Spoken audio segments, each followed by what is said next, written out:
Right now at noon, the man accused of abusing patients at Meriter Hospital has been charged. We'll have the very latest.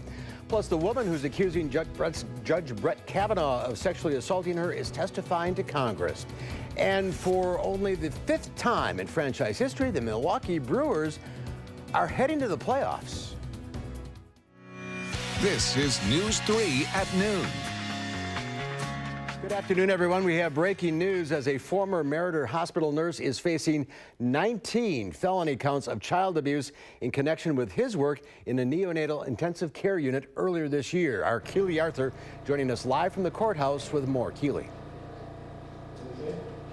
That's right. We are live here at the Public Safety Building where disgraced Meriter nurse Christopher Capeham is waiting to be booked. We're waiting to hear from him. He had his first personal appearance at Dane County Court today. We first broke this story back in February. Now, the 43-year-old was placed on leave and subsequently fired from Meriter after allegations of patient abuse inside the NICU began to swirl. A separate federal investigation found several unexplained injuries of babies inside the hospital, ranging from a broken arm to a skull fracture.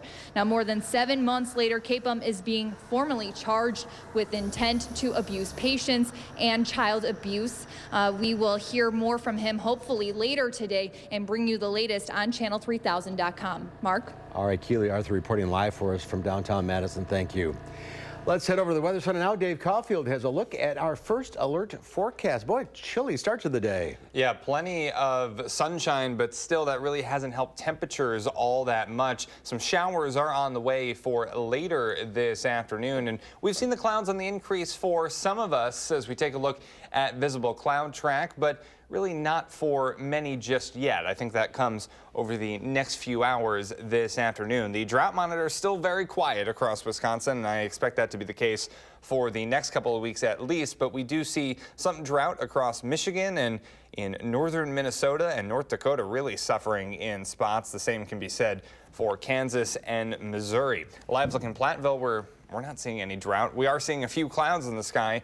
Plenty of blue sky, though, as well in our Queen Bee Radio Skycam. Doppler track showing some light returns on radar over the last few hours, but really not much across southern Wisconsin. I doubt any of that rain has actually hit the ground just yet, but that could change as we head into this afternoon and evening. Downtown Madison, the Edgewater Skycam, maybe some more clouds in the picture compared to a few hours ago. Forecast high of 65 degrees today.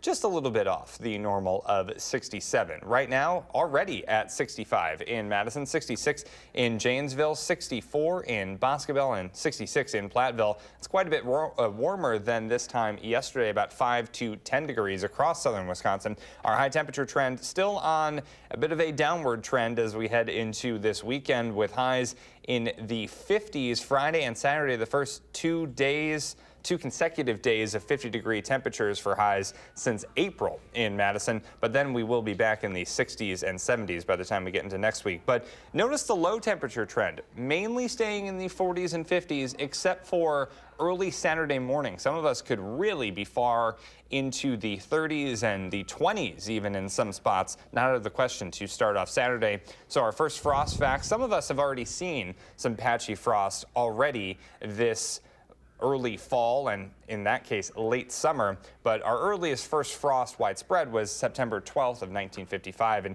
usually we're talking about the first frost early to mid-October. So future track showing things definitely possibly a little bit rainy, I should say, over the next couple of hours. Just some nuisance showers coming through, so have that umbrella ready to go. A little bit of some differences in timing as we head into tomorrow. Then Friday, slight chance of showers, so a couple of raindrops can't be ruled out, but look at how cool we start off on Saturday. Chilly, in fact. Temperatures in the low to mid 30s, even some 20s possible, so some of us could see our first frost of the season as we head into early on Saturday morning. Your 7-day forecast showing those temperatures in the 50s Friday and Saturday, but back in the 60s Sunday, Monday, and Tuesday. Some showers and thunderstorms possible on Sunday and Monday. For Tuesday, I think we'll be dry most of the day, but we'll see some showers at night and some showers and storms also possible Wednesday with temperatures in the 70s, then back into the 60s and 50s with some slight shower chances as we head into next weekend. But some of us could be off to a bit of a frosty start on on Saturday with temperatures dipping into the 30s. I think the waiting to turn the furnace on game may end. Yeah, some of us Friday are really going to break at that point, unfortunately. I think so. All right. Thank you, Dave. A burglar used a large rock to smash a glass patio door early this morning and steal several items from a West Side home. Madison police say they were called around 1:30 to Brindley Circle. The owner told police a briefcase, wallet, and purse were missing. Shortly after officers were called, the victim's credit cards were already being used to make purchases. Police are still trying to find the suspect. Supreme Court nominee Brett Kavanaugh and his accuser are testifying before the Senate Judiciary Committee today on Capitol Hill. One of Kavanaugh's accusers, Christine Blasey Ford, says she agonized daily over the decision on whether to come forward to speak about sexual assault allegations against the Supreme Court nominee, Brett Kavanaugh. She's telling the committee that Kavanaugh barricaded her in a bedroom at a house party during high school and got on top of her and assaulted her. She says that over the years, she's convinced herself that because she was not raped, she should just pretend that it didn't happen. But when it became clear that Kavanaugh would likely be named to the court, she said she faced a difficult decision. I believed he was going to rape me. I tried to yell for help. When I did, Brett put his hand over my mouth to stop me from yelling. This is what terrified me the most and has had the most lasting impact on my life. It was hard for me to breathe, and I thought that Brett was accidentally going to kill me.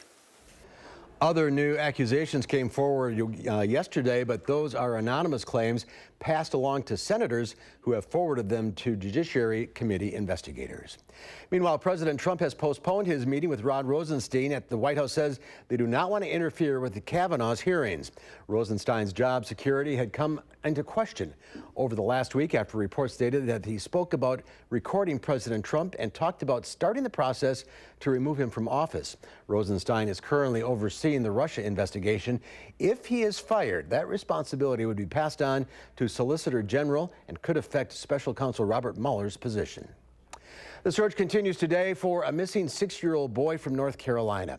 It's been 6 days since 6-year-old Maddox Rich has been seen. Maddox, who has autism and does not speak, was with his father and his father's girlfriend when he took off running following a jogger. The FBI says the Rich family is cooperating with authorities.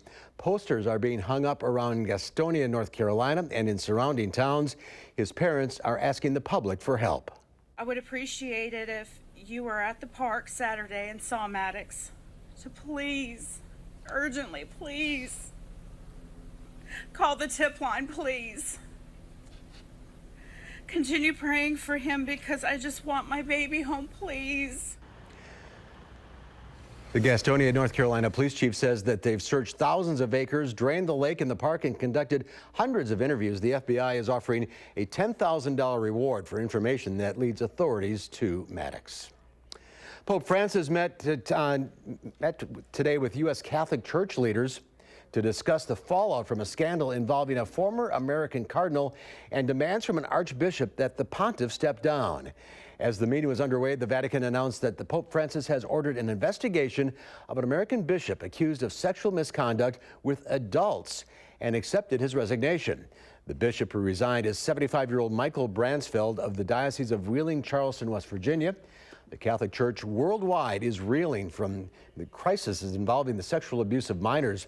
Surveys show plummeting confidence in the church in the United States, Chile, Australia, and Ireland, where the scandal has hit hardest, as well as other countries. Well, the Milwaukee Brewers clinched their first playoff spot since 2011, ensuring at least a spot in the NL Wild Card game. The Brewers beat the St. Louis Cardinals 2-1 last night for a 3-game sweep. The Cubs also won last night, so the Brewers are a half game behind the Cubs for first place in the NL Central. Milwaukee now returns to Miller Park to take on the Detroit Tigers in a 3-game series starting Friday to end the regular season. The Cardinals travel to the Cubs for their 3-game set. And the committee going back into session very soon. We're going to rejoin CBS News when we come back. Days start early and they end late.